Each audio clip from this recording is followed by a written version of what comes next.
معقول يبقى في أصوات في العالم بتنادي إيران إنها تضرب المفاعل النووي الإسرائيلي مفاعل ديمونة؟ الكلام ده خارج خالص عن الواقع وعن الطبيعة.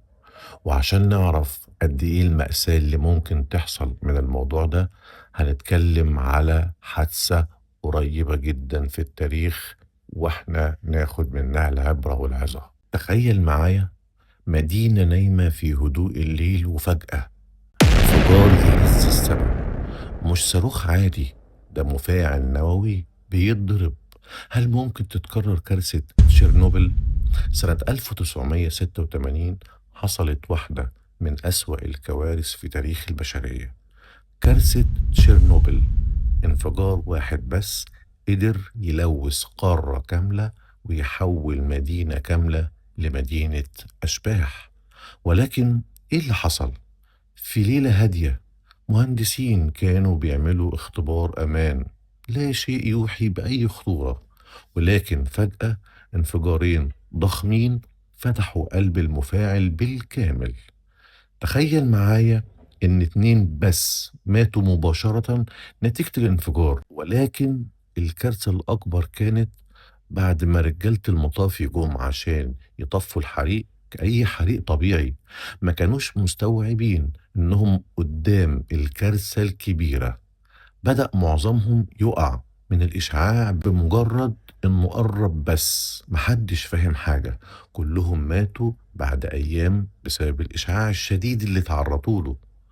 الخطوة التانية اللي ما كانتش في الحسبان، الحريق ما بيقفش 10 أيام متواصلة، مفيش حل. النيتروجين المسال كان هو الحل المناسب لوقف الحريق، اللي لو استمر هيوصل للنهر الرئيسي، وساعتها هتكون الكارثة وصلت لأوروبا والملايين كانوا هيتضرروا.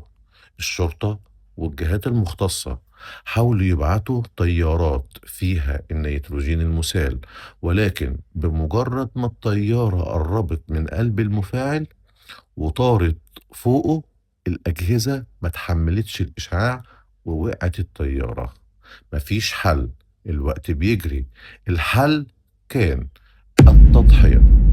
عمال مناجم الفحم هم أبطال القصة الحقيقيين، اختاروا يروحوا وهم عارفين كويس جدا إنهم رايحين للموت، لأن الموضوع كان محتاج عامل بشري هو اللي يروح ويغامر ويضحي بنفسه. وفعلا سيطروا على الحريق، ووقف بعد 12 يوم من الحريق المستمر. المدينة أصبحت مدينة أشباح، كل أهلها اتهجروا. كل الحيوانات المحيطة بالمدينة والغابة تم قتلها، ودفن كل الناس اللي ماتت بسبب الإشعاع، والحيوانات تحت الأرض وصبوا عليهم خرسانة. كانت مدينة كاملة تمت إبادتها، وكل ده بغلطة بسيطة، ما يسمى بتأثير الفراشة، باترفلاي افكت. تخيل بقى لو صاروخ حقيقي راح ضرب مفاعل ديمونة الإسرائيلي في قلب الشرق الأوسط، إيه العواقب؟ ما نتمناش أكيد إن ده يحصل، لأنها هتكون كارثة بكل المقاييس، وإحنا مش مستعدين ليها، ولا العالم كله مستعد لهذا الحدث.